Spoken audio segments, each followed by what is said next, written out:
Hello guys, నా పేరు Maitra. Welcome to my channel. ప్రకారం మన ఛానల్ సబ్స్క్రైబ్ చేసుకోకపోతే ఇప్పుడు సబ్స్క్రైబ్ చేసుకోండి. పక్కన ఉన్న బెల్ ఐకాన్ లెగ్స్ ఆన్లో పెట్టుకోండి. నా ఫర్దర్ మిస్ అవ్వకుండా చూడొచ్చు. చాలా మంది చూస్తున్నారు కానీ సబ్స్క్రైబ్ చేసుకోవట్లా. So please try to subscribe and click the bell icon also. So Sonam Wangchuk ఈ మధ్య కాలంలో కొంచెం ఎక్కువగా వినబడుతున్న పేరు. ఇతని గురించి మనం న్యూస్లో రకరకాల వార్తలు వింటూ ఉంటాం. అంటే అతని యొక్క ఐడెంటిటీ గురించి, అతని యొక్క హంగర్ స్ట్రైక్ గురించి ఒకవైపు వినబడుతూ ఉంటే, అతని యొక్క ఎజెండా గురించి, పొలిటికల్ మోటివ్స్ గురించి మరోపక్క వింటూ ఉంటాం. సో అసలు ఎవరి సోనం వాంగ్చుక్ అనేది కొంచెం తెలుసుకునే ప్రయత్నం చేద్దాం. అండ్ ఎందుకని ఈ హంగర్ స్ట్రైక్కి సెంట్రల్ గవర్నమెంట్ అంతగా సపోర్ట్ చేయట్లేదు, ఎందుకని ఈ హంగర్ స్ట్రైక్ని బేసిక్గా సెంట్రల్ గవర్నమెంట్ కన్సిడర్ చేసి వాళ్ళ డిమాండ్స్ ఏంటో పట్టించుకొని అదేదో పంచదార నీళ్ళు ఏవో ఇస్తారు కదా, అది ఇచ్చి ఎందుకని ఆపట్లేదు. సో అది బేసిక్గా కొంచెం తెలుసుకునే ప్రయత్నం చేద్దాం ఈ వీడియోలో. సో ఫస్ట్ ఆఫ్ ఆల్ ఎవరి సోనం వాంగ్చుక్? ఒకప్పుడు బేసిక్గా అతనికి చాలా అంటే చాలా పాపులారిటీ ఉంది. ఒకప్పుడు అతన్ని పుంకుష్ వాంగ్డు అనే పేరుతో పిలిచేవారు. అంటే ఈ 3 Idiots సినిమా ఉంది కదా ఆమీర్ ఖాన్ది. సో బేసిక్గా అది అతని లైఫ్ స్టైల్ ఆధారంగానే వచ్చిందని చెప్పి నమ్ముతూ ఉంటారు. సో అది ఎంతవరకు వాస్తవం అనేది ఎవరికీ తెలియదు. కాకపోతే ఏంటంటే ఇట్ జస్ట్ సర్క్యులేటెడ్ అంతే. సో అతని జీవితం ఆధారంగానే తిరిగిందని చెప్పి. ఇన్ఫ్యాక్ట్ కౌన్ బనేగా కరోడ్పతికి అతను వచ్చినప్పుడు అమితాబ్ బచ్చన్ అడిగినప్పుడు కూడా కంప్లీట్గా నా లైఫ్ స్టోరీ అయితే కాదు కానీ నా బేసిస్ మీదే తీశారు అని చెప్పి కూడా చెప్పాడు ఆయన. కాకపోతే రీసెంట్గా ఆమీర్ ఖాన్ కావచ్చు, లేదంటే రాజ్ కుమార్ హిరానీ కావచ్చు, వీళ్ళిద్దరూ కూడా ఆ సినిమా కథ సోనం వాంగ్చుక్ బేసిస్ మీద కాదు అని చెప్పి చెప్పారు. సోనం వాంగ్చుక్ అనే పర్సన్ ఎవరో కూడా నాకు ఆ టైంకి తెలియదు, షూటింగ్ టైంకి అని చెప్పి ఆమీర్ ఖాన్ కూడా చెప్పారు. కాకపోతే మరి ఆ సినిమా షూటింగ్ కొంత సోనం వాంగ్చుక్ స్కూల్లో కూడా చేశారు. సో మరి అలాంటప్పుడు తెలియకుండా ఉంటుందా అన్న క్వశ్చన్స్ కూడా రైజ్ అయ్యాయి. మేబీ ఆ తర్వాత తెలిసి ఉండొచ్చు. సో షూటింగ్ మొదలు పెట్టే టైంకి తెలియదని చెప్పాడు ఆయన. సో మేబీ తర్వాత ఏమైనా తెలిసి ఉండొచ్చేమో. బట్ అతని లైఫ్ ఆధారంగా తీసిన సినిమా అయితే కాదు అని చెప్పి చెప్పారనమాట. ఎవరో చతురన్న ఆయన చేసిన వీడియో చూసారంట. సో అది నిజం కాదు, హీఈస్ రాంగ్ అని చెప్పి కూడా ఆమీర్ ఖాన్ అయితే చెప్పాడు.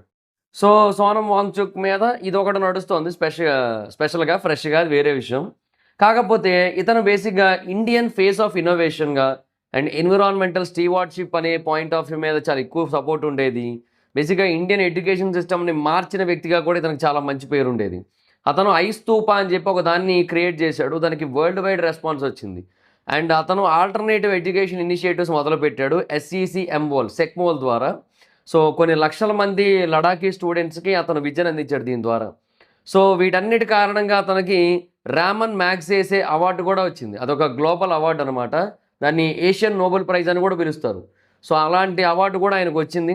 సో ఒక grass roots environmental reformer and a person who brought tradition and technology together, ఈ పేరు వచ్చింది ఆయనకి. అంటే ట్రెడిషన్ని టెక్నాలజీని ఒక చోటకి చేర్చిన వ్యక్తిగా కూడా చాలా మంచి పేరు అయితే వచ్చింది. ఇన్ఫ్యాక్ట్ ఆ తర్వాత కౌన్ బనేగా కరోడ్పతిలోకి అతను గెస్ట్గా ఇన్వైట్ చేశారు. తర్వాత నరేంద్ర మోడీ గారు 2019లో లడాఖ్ని స్పెషల్గా జమ్మూ అండ్ కాశ్మీర్ నుంచి సెపరేట్గా చేసినప్పుడు కూడా అతను నరేంద్ర మోడీ గారిని అయితే ప్రైజ్ చేస్తూ వచ్చాడు. అంతా బాగానే ఉంది. కానీ సెప్టెంబర్ 2025 మొత్తం మారిపోయింది. సెప్టెంబర్ 2025 సోనం వాంగ్చుక్ని నేషనల్ సెక్యూరిటీ యాక్ట్ కింద అరెస్ట్ చేశారనమాట. ఎందుకు అంటే లేహ్ ఏదైతే ఉందో లడాఖ్లో ఉంటుంది కదా ఆ లేహ్లో బేసిక్గా చాలా పెద్ద వైలెంట్ ప్రొటెస్టులు జరిగాయి. అండ్ దాంట్లో 4 చనిపోయారు అండ్ చాలామంది ఇంజూరీ అయ్యారు. సుమారుగా ఒక 12 మంది ఎంతమందో ఇంజూరీ కూడా అయ్యారు. సో గవర్నమెంట్ బేసిక్గా సోనం వాంగ్చుక్కే ఈ లడాఖ్లో ఉన్న యువత మొత్తాన్ని కూడా నేపాల్, బంగ్లాదేశ్ అక్కడ ఎలాగైతే ఈ ప్రొటెస్టులు జరిగాయో, అన్రెస్ట్ అనేది క్రియేట్ అయిందో, సేమ్ అలాంటి సిచ్యువేషన్స్ని క్రియేట్ చేయాలని చెప్పి యూనో ఇండియాలో కూడా అలాంటివి క్రియేట్ చేయడానికి ఇండియన్ యువతను రెచ్చగొడుతున్నారని చెప్పి అతని మీద ఆ కేసు అయితే పెట్టి అరెస్ట్ చేశారు. అండ్ అతని వైఫ్ అయిన గీతాంజలి ఆంగ్మో ఏమో ఇవన్నీ కూడా అబద్ధాలు, ఇవన్నీ కూడా విచ్ హంట్, ఇవన్నీ కూడా చెప్తూ వచ్చింది ఆమె. సో అతన్ని యాంటీ నేషనల్ అన్నవాళ్ళు ఉన్నారు, టెర్రరిస్ట్ అన్నవాళ్ళు ఉన్నారు ఆ టైంలో. సో మనం ఈ వీడియోలో ఏంటంటే వాంగ్చుక్ యొక్క కథ యొక్క 2 వైపులా తెలుసుకుందాం. ఎందుకంటే కాయిన్కి ఎప్పుడు ఒక వైపే చూడడం వద్దు, 2 వైపులా చూద్దాం. Okay. So first of all who is Sonam Wangchuk? So Sonam Wangchuk బేసిక్గా లడాఖ్లోని ఒక హై ఆల్టిట్యూడ్ డెజర్ట్లో పుట్టాడు ఆయన. సో బేసిక్గా అతనికి బేసిక్గా మొదటి నుంచి పని ప్రాంతం, లేదంటే ఇష్టమైన ప్రాంతం అన్నీ అదే. సో ఇంజనీర్గా, ఎడ్యుకేటర్గా ఉన్నప్పుడు అతను బేసిక్గా ఆ ప్రాంత ప్రజల గురించి బాగా ఆలోచించి వాళ్ళకు ఒక ప్రాపర్ ఎడ్యుకేషన్ సిస్టమ్ లేదని చెప్పి అర్థం చేసుకొని వాళ్ళ కోసం సెక్మోల్ అనే దాన్ని స్టార్ట్ చేశాడు. దాని ఫుల్ ఫామ్ ఏంటంటే students educational and cultural movement of Ladakh అనమాట. సో దాన్ని చాలా బాగా క్రియేట్ చేశాడు. అండ్ ఒక ఆల్టర్నేటివ్ ఎడ్యుకేషన్ సిస్టమ్ అనమాట. సో అది బేసిక్గా ట్రెడిషనల్ ఎడ్యుకేషన్ సిస్టమ్ ఏదైతే ఉంటుందో దానికి కొంచెం డిఫరెంట్గా ఉంటుంది.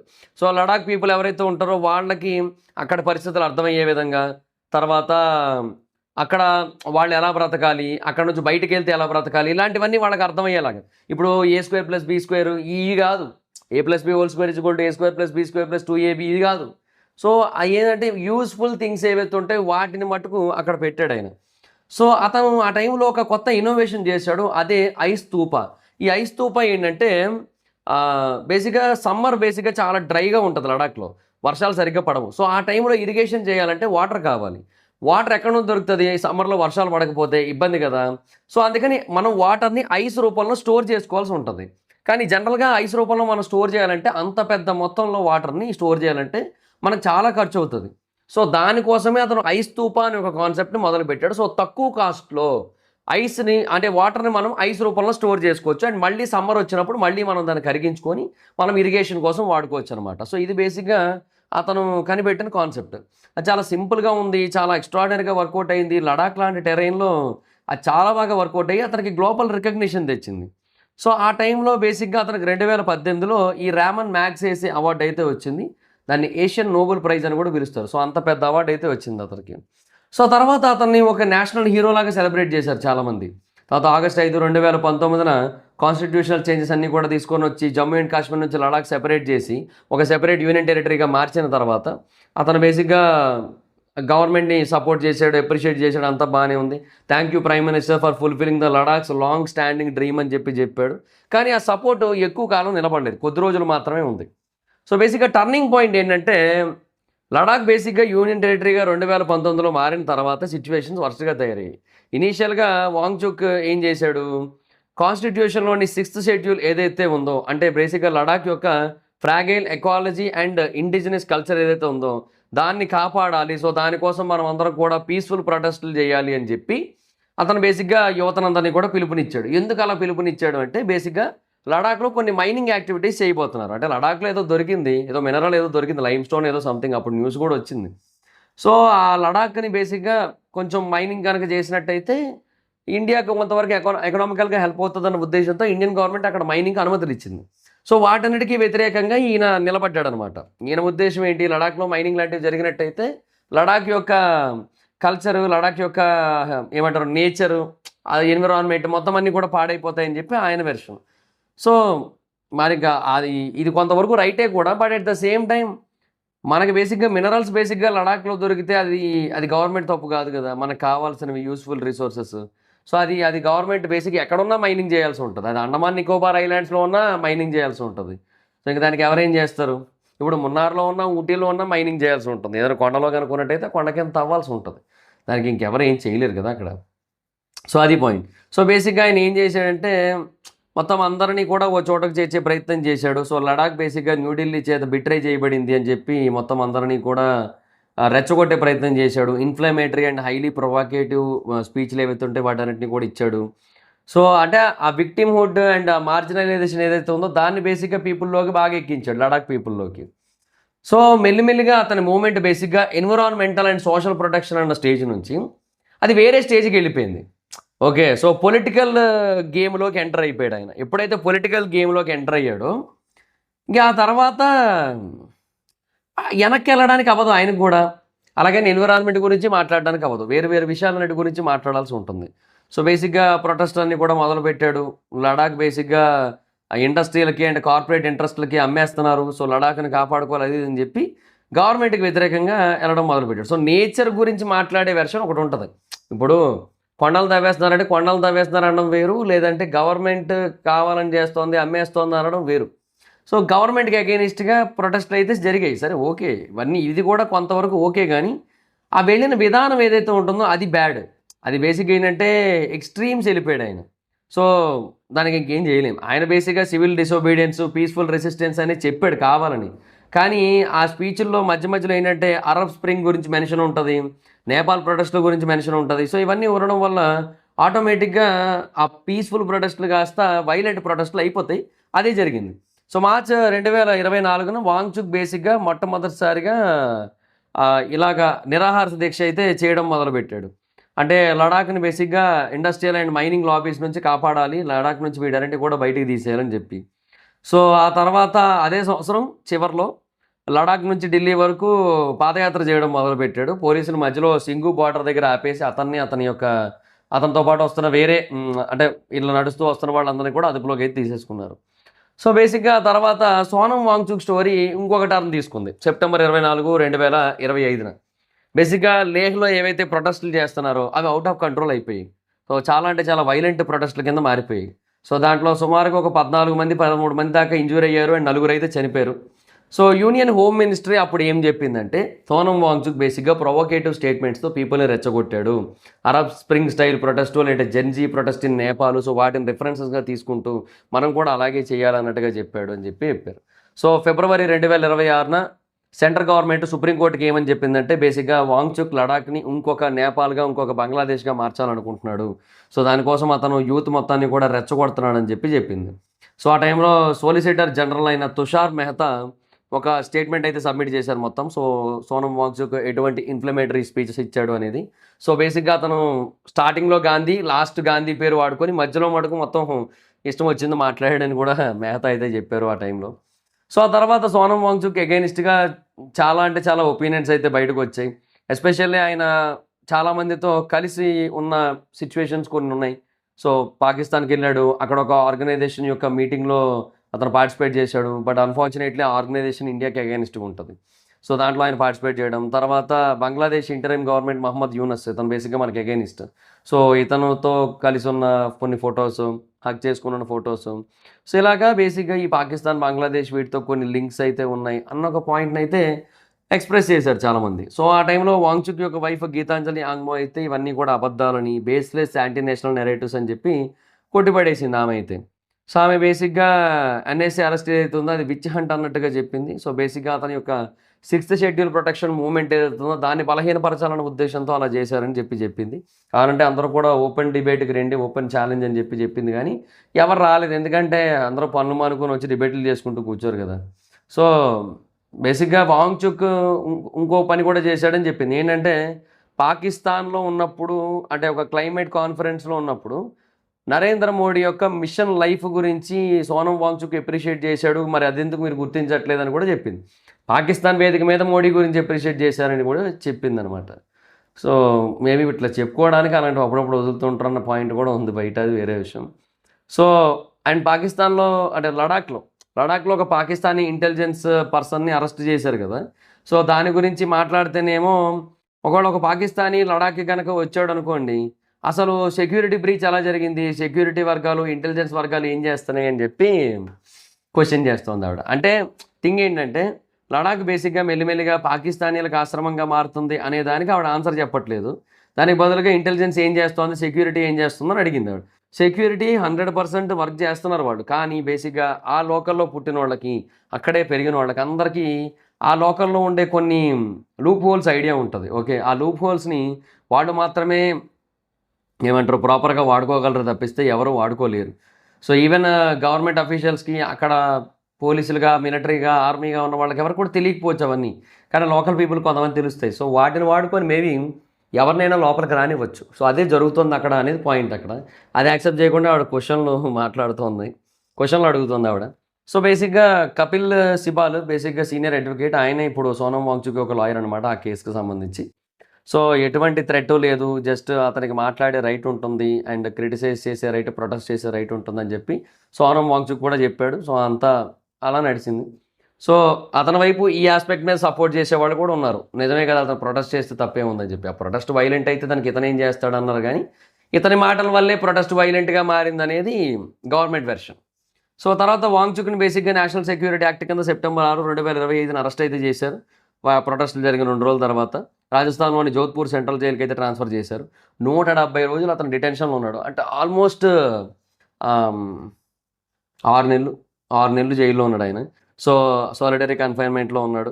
అతని వైఫ్ బేసిక్గా అక్కడ కండిషన్స్ చాలా వర్స్ట్గా ఉన్నాయి అసలు అని చెప్పి కూడా చెప్పింది. సో తర్వాత వాంగ్చుక్ అయితే మటుకు తగ్గేదేలే అన్నట్టే ఉన్నాడు ఆ తర్వాత కూడా. సో అక్కడ చీమల్ని చూస్తూ ఇన్స్పిరేషన్ తెచ్చుకున్నాడంట ఐసోలేషన్లో. ఒక పుస్తకాన్ని కూడా రాశాడు తన పర్సనల్ ఎక్స్పీరియన్స్ బేసిస్ మీద జైల్లో. సో అప్పుడెప్పుడో గాంధీ రాశారు కదా, సో అందుకే ఈయన కూడా రాస్తున్నట్టున్నాడు. ఎందుకంటే గాంధీ పేరు అలాగే ఎక్కువ వాడతాడు ఈయన. సో తర్వాత March 14, 2026 సెంట్రల్ గవర్నమెంట్ ఆ ఎన్ఎస్ఏ డిటెన్షన్ని రివోక్ చేసుకుంది. వాంగ్చుక్ని బేసిక్గా జోధ్పూర్ సెంట్రల్ జైలు నుంచి రిలీజ్ చేశారు. సో ఇప్పటికీ కూడా ఆ తర్వాత ఏమన్నాడు, జస్టిస్ పరంగా చూసుకుంటే చాలా చాలా తప్పులు జరిగాయి ఇక్కడ, కానీ నేనైతే మటుకు వెనకడుగు వేయను, నేనైతే ఇంకా ముందుకు వెళ్తూనే ఉంటాను, దీన్ని బేసిక్గా నేను పట్టించుకోను అని అయితే చెప్తూ వచ్చాడు ఆయన. సో ఇంకా గవర్నమెంట్కి వ్యతిరేకంగా పోరాటం అయితే కంటిన్యూ చేస్తూనే ఉంటానని చెప్పాడు ఆయన. సో అతన్ని రిలీజ్ చేసింది March 14, 2026.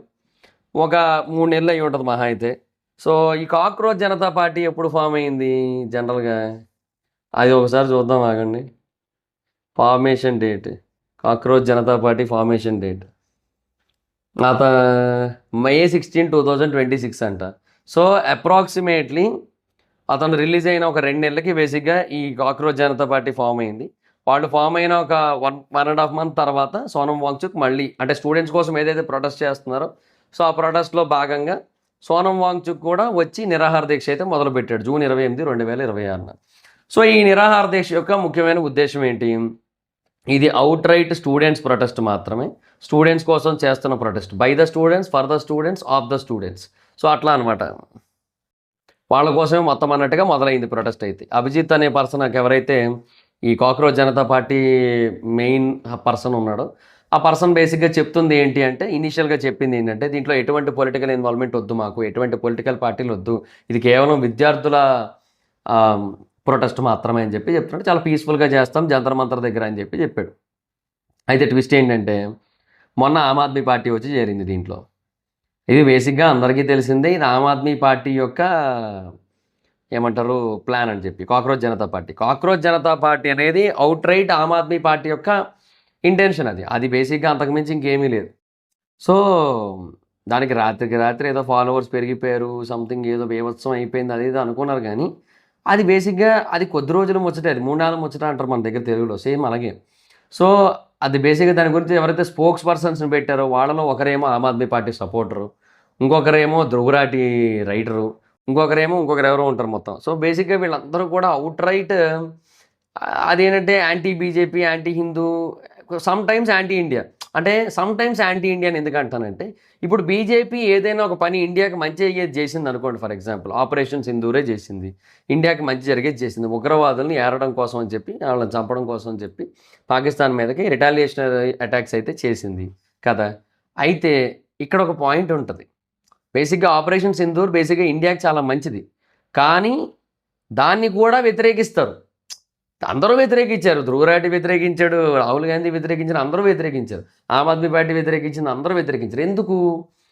Anti BJP, anti Hindu ideology ఏదైతే ఉందో అది day by day anti India అయిపోతుంది. ఇఫ్ ఇన్ కేస్ బీజేపీ ఏదైనా మంచి చేస్తే, ఇఫ్ ఇన్ కేస్ బీజేపీ ఏదైనా ఇండియాకు ఉపయోగపడే పని చేస్తే దాంట్లో నెగిటివ్లు చూడటం కోసం అది యాంటీ ఇండియా మైండ్ సెట్ని అలవాటు చేసుకుంటారు. ప్రకాష్ రాజ్ కావచ్చు, వీళ్ళంతా కూడా అనమాట. కానీ నాకు ఒకటి అర్థం కాదు, స్టార్టింగ్లో ప్రకాష్ రాజ్ గారు వచ్చి ఒక మాట అన్నాడయ్యా, అది నాకు ఇప్పటికీ గుర్తొచ్చినప్పుడల్లా నవ్వుకుంటాను, నేను గుర్తుకొచ్చినప్పుడల్లా నవ్వుకుంటాను. ఎందుకంటే ఆయన ఏమన్నాడంటే, ఎన్నాళ్ళు ఇంక ఓల్డేజ్ పీపుల్ మనల్ని రూల్ చేస్తారు, ఓల్డేజ్ పీపుల్ ఇంక మీరు రిటైర్ అయిపోండి, యూత్ రావాల్సిన టైం వచ్చిందని చెప్పి ప్రకాష్ రాజ్ చెప్తున్నాడు అనమాట. ప్రకాష్ రాజ్ ఈ మాట అంటే నాకు నవ్వు వచ్చింది, అంకుల్స్ వీళ్ళంతా ఎవరు అని చెప్పి చెప్తున్నాడు అనమాట ఆయన. నాకు మామూలు నవ్వు రాలే ఆ టైంలో. ప్రకాష్ రాజ్ 61 years ఏజ్, ఈయన అంకుల్ కాదా, ఈయన చెప్తుండే ఆ మాట. సరే ఏం చెప్తాను చెప్పండి, ఇంక అంతే, గుర్రం గుడ్డిదైతే ఇంక ఏది చేయలేము ఇంకంతే. ఇంకా అతన్ని గుడ్డిగా అనుసరించేవాళ్ళు చాలామంది ఉన్నారు కాబట్టి అట్లా అయిపోద్ది అంతే ఇంకా. సో ఇప్పుడు బేసిక్గా ఈయన వచ్చాడు, బేసిక్గా ఈయన పేరేంది, ఆమ్ ఆద్మీ పార్టీ, కేజ్రీవాల్ ఏజ్ ఎంత, అదేమన్నా తక్కువ, 57 years, ఈయన అంకుల్ కాదా, ఈయన ఎందుకు వచ్చాడు మరి సపోర్ట్గా. సో ఇలా వీళ్ళందరూ కూడా వస్తున్నారు. సో పొలిటికల్ ఇన్వాల్వ్మెంట్ ఉంది, పొలిటికల్ మోటివ్ ఉందని చెప్పి చాలామందికి అర్థమవుతుంది, అది మొదట్లోనే చాలామందికి అర్థమైంది. సో ఈ కాక్రోచ్ జనతా పార్టీ యొక్క ఇంటెన్షనే అవుట్ రైట్ బ్యాడ్. సో ఒకప్పుడు బేసిక్గా వీళ్ళ కోసం, ఈ ఆమ్ ఆద్మీ పార్టీ కోసం బలైన ఒక వ్యక్తి ఎవరో తెలుసా, అన్నా హజారే కూడా సేమ్ ఇంతకుముందు ఇలాగే ఒక నిరాహార దీక్ష అయితే చేశారు. సో దానికి గవర్నమెంట్ రెస్పాండ్ అయింది. సో ఆ రెస్పాన్స్ బేసిస్ మీద ఆమ్ ఆద్మీ పార్టీ పుట్టి సెన్సేషన్ క్రియేట్ చేసింది. ఎప్పుడైతే ఆమ్ ఆద్మీ పార్టీ పొలిటికల్గా బాగా సక్సెస్ అయిపోయిందో ఇంకా మొత్తం లైట్ తీసుకున్నారు. సో వాళ్ళ ఐడియాలజీ, కోర్ ఐడియాలజీ ఏదైతుందో అదంతా పోయింది. సేమ్ ఇక్కడ మనకి ఎలాగైతే ఎందుకులేండి మళ్ళీ వద్దులేండి. కొన్ని కొన్ని ఎగ్జాంపుల్స్ ఉన్నాయి. ఒకటుంది, ఒక టీ అయింది రీసెంట్‌గా. సో, అక్కడ కూడా నాకు అదే అనిపిస్తది. అంటే వాళ్ళ కోర్ ఐడియాలజీని వాళ్ళు ఎక్కడో పక్కన పెట్టారేమో అన్న ఒక ఫీలింగ్ కలుగుతది నాకు. ఒక టీగా మారింది కొన్నేళ్ల క్రితం. సో, అప్పుడనమాట. అట్లా అట్లా ఉంది నాకు. సో, సేమ్ వాళ్ళది కూడా అంతే. ఆమ్ ఆద్మీ పార్టీ యొక్క కోర్ ఐడియాలజీ వేరు. బట్ మారిపోయింది ఇప్పుడు. సో, ఇప్పుడేందంటే వాళ్ళకి పవరు, అధికారం, సెంటరు ఇయన్నీ టార్గెట్స్ ఉన్నాయి. వాళ్ళు ఎంత ట్రై చేసినా బీజేపీని కిందకి దింపలేకపోతున్నారు. నరేంద్ర మోడీని ఆపలేకపోతున్నారు. ఇవన్నీ కుదరట్లే వాళ్ళకి. సో, దానివల్ల ఏంటంటే ఇవన్నీ కూడా అట్లా ఉంటాయి అంతే ఇంకా. ఇంకేం చేయలేం. సో, ఈ ఆమ్ ఆద్మీ పార్టీ బ్యాకప్‌తో వచ్చిన కాక్రోచ్ జనతా పార్టీ ఏదైతే ఉందో, ఆ కాక్రోచ్ జనతా పార్టీకి ఇప్పుడు ఇంకొక బలి పశువులాగా ఈ సోనం వాంగ్‌చుక్ అయితే వచ్చి కూర్చున్నాడు అంతే. ఎందుకంటే ఆమ్ ఆద్మీ పార్టీకి అప్పుడు ఎలాగైతే అన్నా హజారేనో ఇప్పుడు మళ్ళీ సేమ్ సోనం వాంగ్‌చుక్ ఈయన పేరు వాడుకొని ఓట్లు గ్రాబ్ చేద్దాం అని చెప్పి చూస్తున్నారు. Simple logic. సో, ఇప్పుడు బేసిక్‌గా ఆయన దగ్గరగా చాలా రోజులుగా ఉన్నాడు ఆ ప్రొటెస్ట్‌లో. సో, బేసిక్‌గా ఆ ప్రొటెస్ట్ యొక్క ముఖ్యమైన ఉద్దేశం ఏంటంటే ఎడ్యుకేషన్ మినిస్టర్ ధర్మేంద్ర ప్రధాన్ రాజీనామా చేయాలి. లేదంటే అతన్ని వీళ్ళే తీసేయాలి. సెంట్రల్ గవర్నమెంట్ తీసేయాలి. అతన్ని మినిస్టర్‌గా తీసేసి వేరే వాళ్ళని పెట్టాలి. సో, ఒక 5 కీ డిమాండ్స్ పెట్టారు. 5 కీ డిమాండ్స్ పెట్టారు, బానే ఉంది. రీసెంట్‌గా కమెడియన్ కునాల్ వచ్చాడు అక్కడికి. అతను బేసిక్‌గా ఎందుకు శ్రీరాముడి గురించి మాట్లాడాలి? ఇప్పుడు వాళ్ళ ప్రొటెస్ట్ తాలూకా మెయిన్ కోర్ ఏంటి? 5 డిమాండ్లు పెట్టారు. ఆ 5 డిమాండ్లు దాటి ఎటేటో వెళ్ళిపోతున్నారు. వాళ్ళని కాదు, చాలామంది వచ్చిన ప్రతి ఒక్కరు కూడా బేసిక్‌గా ప్రకాష్ రాజ్ కావచ్చు, లేదంటే ఈ కునాల్ కావచ్చు, లేదంటే ఆహ్, కునాలా అది కపిల కమెడియన్ కునాల్ కామ్రా మేబీ ఆయనే అనుకుంటా. యాహ్! సో, ఇట్లా వీళ్ళంతా కూడా ఏమో ఎటెటో పోతుందనమాట. వీళ్ళ తాలూకా ఐడియాలజీ ఏదైతే ఉందో కోర్ ఐడియాలజీ అది మార్చేస్తున్నారు కంప్లీట్‌గా. సో, అది ప్రాబ్లమ్ ఇక్కడ. ఒక ఐడియాలజీతో దిగినప్పుడు ఆ ఐడియాలజీని కంటిన్యూ చేస్తే బాగుంటుంది. ఆ అభిజిత్ అన్న ఆయన బేసిక్‌గా ఎన్ని సార్లు దొరికిపోయాడు తెలుసా? సోనం వాంగ్‌చుక్ నిరాహార దీక్ష చేస్తున్నాడు, మీరు ఎందుకు చేయట్లేదంటే ఆయనకి ఎక్స్పీరియన్స్ ఉంది, మాకు లేదు కదా, మేము చేయలేము, మా ప్రాణాలు ఎందుకు పోవడం అంటున్నాడు. తర్వాత రెండోది టెంట్లు వేస్తున్నాడు. ఒక వీడియో ఉంటుంది అతనిది, టెంట్‌లో వీడియో ఉంటుంది ఒకటి. టెంట్లు వేస్తున్నారు అనమాట అక్కడ అక్కడ. సో, టెంట్లు వేస్తూ ఉంటే అక్కడ ఎస్టేట్లో ఒకసారి చెయ్యెత్తాడు, ఆ డస్ట్ అంతా మొహం మీద పడిపోయింది. వెంటనే వెళ్ళిపోతారు అక్కడ నుంచి. పీచే ఏమో వెనక్కి అని చెప్పి వెళ్ళిపోతారు మొత్తం. మళ్ళీ ఆ స్టూడెంట్స్ని వేసుకోమని చెప్పి. సో, ఏందో మొత్తం చెప్తున్నాను కదా, ఆయన అనుకుంటా ఉంటాడు నాకు ఏంది ఇది, నేను ఎందుకున్నాను ఇక్కడ అని చెప్పి. అంటే ఎంత ఆమ్ ఆద్మీ పార్టీకి సపోర్ట్గా ఉండి వాళ్ళు ఎంత డబ్బులు ఇస్తున్నా సరే ఈ అభిజిత్ అన్న ఆయనకి బేసిక్‌గా చాలా కష్టంగా ఉంటుంది కదా. ఎందుకంటే వేరే కంట్రీలో హ్యాపీగా ప్రశాంతంగా గడుపుతున్న జీవితాన్ని వదిలేసి ఇక్కడికొచ్చి ఇట్లా ప్రొటెస్ట్‌లు జంతర్ మంతర్ అని కూర్చొని ఏందో మొత్తం పాపం అన్నట్టు ఉంటుంది. ఆ బ్రెడ్ బజ్జీలు అవి తిని, ఆ బ్రెడ్ బజ్జీ తింటే బేసిక్‌గా స్టార్టింగ్‌లో మనోడు నిరాహార దీక్ష చేశాడు కొద్ది రోజులు. అది ఇంకా కామెడీగా ఉంటుంది. ఏందంటే నిరాహార దీక్ష చేస్తుంటాడు, బ్రెడ్ బజ్జీలు తింటుంటాడు. ఇదేందయ్యా అంటే ఇప్పుడు ఇది తింటే నేను నిరాహార దీక్ష చేయనట్టా అని చెప్పి చుట్టూ ఉన్నదాన్ని అడిగితే లేదు లేదు లేదు అంటారు వాళ్ళంతా కూడా. అంటే అది తిన్నా కూడా నిరాహార దీక్ష చేస్తున్నట్టేనట. ఇక అది చూసి నేను నవ్వుకున్నాను తెలుసా, చిన్న నవ్వు రాలే నాకు. బేసిక్‌గా ఇవన్నీ కూడా అభిజిత్ అనేటోడు ఈ కునాల్ కామ్రా ఎవరైతే ఉన్నారో బేసిక్‌గా ఆయనకి చాలా గట్టి కాంపిటీషన్ ఇస్తాడు. ఇండియాస్ బిగ్గెస్ట్ కమెడియన్ అయ్యే ఛాన్స్‌లు ఉన్నాయి అభిజిత్ గనక కొంచెం గట్టిగా ట్రై చేస్తే ఈ కాక్రోచ్ జనతా పార్టీ ఆయన. సో, అట్లా ఉంది. మేబీ ఆ సమీరైన షోకి వెళ్ళినా కూడా తప్పు లేదు నన్ను అడిగితే అభిజిత్. ఓకే. అయితే సో, ఇక్కడ పాయింట్ ఏంటి అంటే వాట్ ఎవర్ ద రీజన్ ఇక్కడ ఇతని ప్రొటెస్ట్ గురించి చూసారా ఏటేటో వెళ్ళిపోతుంది మనం. మనం ఎక్కడో సమీరైన దాకా వెళ్ళిపోయాం కానీ ఇతని ప్రొటెస్ట్ గురించి చూద్దాం. సో, బేసిక్‌గా 20 రోజులైంది అతను ప్రొటెస్ట్ మొదలుపెట్టి. 19 రోజులు అయింది జూలై 17 నాటికి. రోజు కేవలం సాల్ట్ వాటర్ మాత్రమే తాగుతున్నాడు ఆయన, ఉప్పు నీళ్ళు అని చెప్పి చెప్తున్నారు. సో, 9.1 కిలోగ్రామ్స్ అయితే వెయిట్ తగ్గాడు. ఓకే. అతను 9.1 కిలోగ్రాములు వెయిట్ తగ్గిపోయాడు ఆయన. బేసిక్‌గా అంత వెయిట్ లూజ్ అయితే చాలా కష్టం. ఈవెన్ అతని పొట్ట కూడా చూసినట్టయితే కొన్ని ఇమేజెస్‌లో బాగా లోపలికి లాక్కుపోయింది. అంటే మరి ఆబ్వియస్లీ 9 కేజీలు తగ్గడం అంటే మామూలు విషయం కాదు కదా. సో, 17 రోజుల్లో రోజుకి అర కిలో చెప్పున తగ్గిపోయాడు ఆయన. ఇంకెక్కువే, అర కిలో మీద ఎక్కువే అదనమాట. సో, చాలా పెయిన్ వస్తుంది ఆయనకి. ఈవెన్ సపోర్ట్ లేకుండా నుంచోలేకపోతున్నాడు కూడా. ఇవన్నీ కూడా జరుగుతూ వస్తున్నాయి ఆయనకి. సో, ఢిల్లీ హైకోర్టు ఒక పిటిషన్‌ని వెరిఫై చేస్తూ, ఇతనికి సంబంధించిన పిటిషన్‌ని చూస్తూ ఒక మాట చెప్పింది ఏమంటే, గవర్నమెంట్ అర్జెంట్‌గా ఇంటర్వ్యూన్ అవ్వాలి దీంట్లో. అంటే ఇన్వాల్వ్ అవ్వండి. అతనికి మెడికల్ ఎయిడ్ ఇవ్వండి, సపోర్ట్ ఇవ్వండి. అతని హెల్త్ గనక ఇంకా క్షీణించినట్టయితే ఇంకో 2, 3 రోజుల్లో అతను చనిపోయే అవకాశాలున్నాయని చెప్తున్నారనమాట. ఇన్‌ఫాక్ట్ అతని యొక్క హంగర్ స్ట్రైక్‌ని ఆపమని చెప్పి ఒక స్టేట్మెంట్ ఏదైతే ఉంటుందో దాని మీద రిక్వెస్ట్ చేస్తూ 1800 మంది ఆర్టిస్టులు, రైటర్స్, అకాడమిక్స్, యాహ్! సోషల్ యాక్టివిస్టులు కావచ్చు, లేదంటే నేచురల్ యాక్టివిస్టులు కావచ్చు, ఎన్విరాన్మెంటలిస్టులు కావచ్చు, వీళ్ళందరూ కూడా సంతకాలు పెట్టారనమాట. సో, గవర్నమెంట్ బేసిక్‌గా మీ గురించి పట్టించుకోవట్లేదు. గవర్నమెంట్‌కి గుండె లేదు, జాలి లేదు. మీరు వదిలేసేయండి అని చెప్పి చెప్తారు. సో, బేసిక్‌గా సోనం వాంగ్‌చుక్ అన్న ఆయన మంచోడే. కానీ బేసిక్‌గా ఆయన కర్ణుడిలాగా అనమాట. But at the same time కర్ణుడు కూడా కాదులేండి. ఎందుకంటే ఆయన ఇంటెన్షన్స్ కూడా బాలేవు కదా!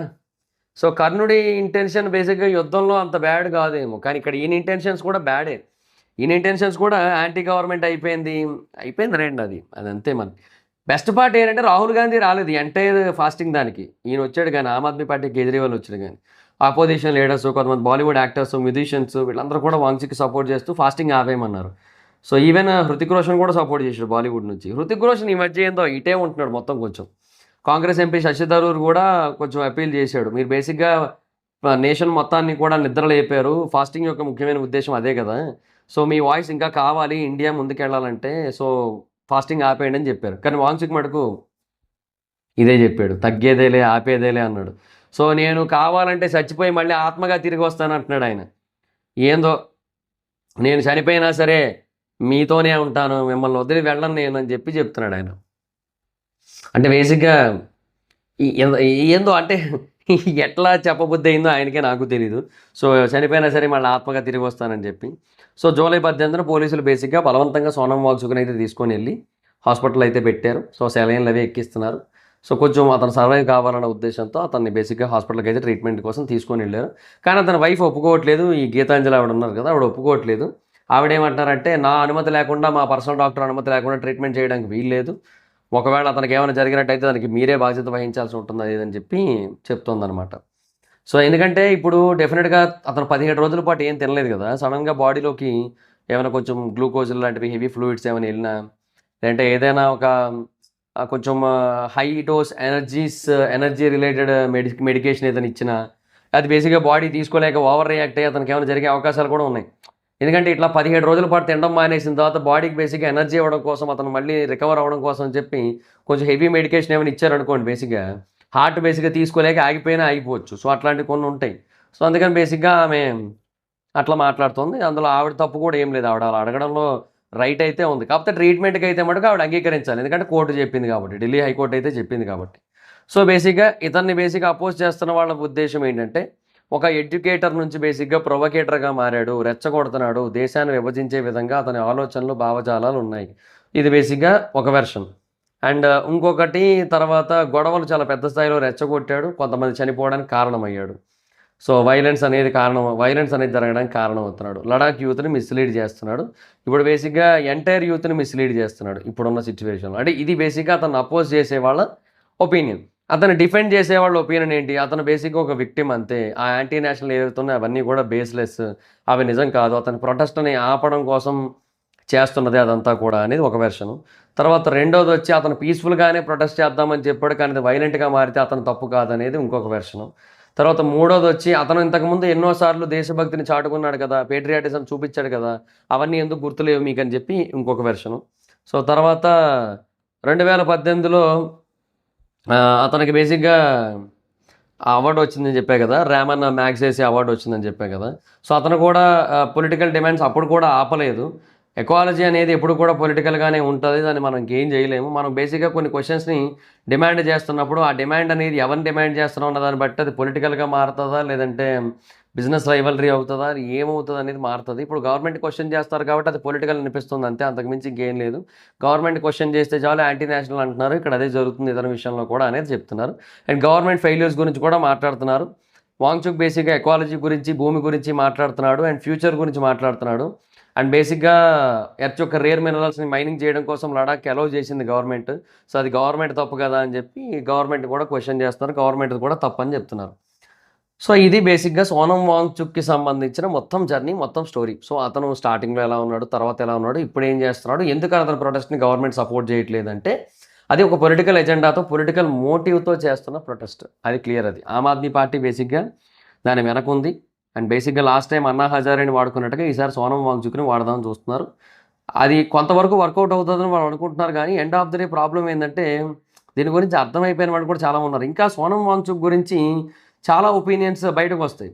అంటే ఏ రకంగా బయటకొస్తున్నాయంటే, అతని అతని యొక్క హిస్టరీ గురించి, అంటే చిన్నప్పటి నుంచి ఉన్న అతని హిస్టరీ గురించి కావచ్చు.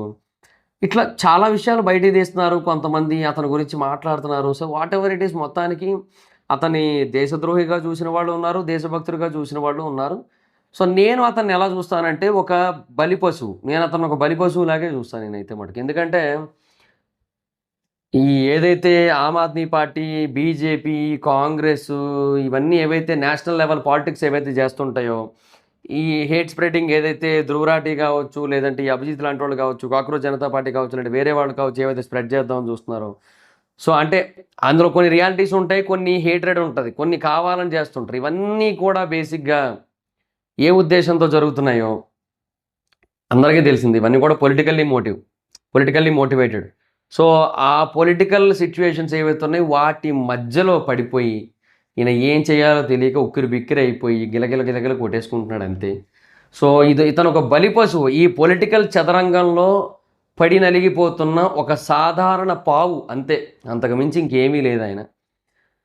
But end of the day ఆయనకేం కాకుండా ఉంటే చాలు. లేదంటే మళ్ళీ లడాఖ్‌లో కొంచెం సీరియస్ ఉంటది సిట్యుయేషన్. ఎందుకంటే అక్కడ అతను కొన్ని లక్షల మందికి విద్యనిప్పించాడు కదా! సో, వాళ్ళ ఫ్యామిలీస్ అందరూ కూడా చాలా సపోర్టివ్‌గా ఉంటారు అతనికి. సో, అక్కడ గొడవలు జరుగుతాయి. మళ్ళీ అది కొంచెం మనకేంటంటే నేషనల్ సెక్యూరిటీకి ఇష్యూనే మళ్ళీ మనకి. అదొకటుంది. So, that's guys this the video. మీ అభిప్రాయం ఏంటనేది కింద కామెంట్ సెక్షన్‌లో చెప్పండి. ఇతని ప్రొటెస్ట్ మీద, గవర్నమెంట్ అతను తీసుకొని హాస్పిటల్‌లో పెట్టడం మీద, గవర్నమెంట్ ఎందుకు రియాక్ట్ అవ్వట్లేదు అని మీద అన్నిటి మీద నేను ఎక్స్‌ప్లనేషన్ అయితే ఇచ్చాను. సో, మీ అభిప్రాయం ఏంటనేది చెప్పండి కింద కామెంట్ సెక్షన్‌లో. ఈ వీడియో మీకు నచ్చితే లైక్ చేసి వీడియోని షేర్ చేయనప్పుడు కారణం మన ఛానల్ సబ్స్క్రైబ్ చేసుకోకపోతే ఇప్పుడే సబ్స్క్రైబ్ చేసుకోండి. పక్కన ఉన్న బెల్ ఐకాన్ లెగ్స్ ఆన్‌లో పెట్టుకోండి. నా ఫర్దర్ డేస్ మిస్ అవ్వకుండా చూడొచ్చు. చాలా మంది చూస్తున్నారు కానీ సబ్స్క్రైబ్ చేసుకోవట్లే. So, please try to subscribe and click the bell icon also. Instagram ID మాత్రం అక్కడ వచ్చి ఫాలో అవ్వచ్చు. థాంక్ యూ సో మచ్‌గా బాబు. Meet next video. బై.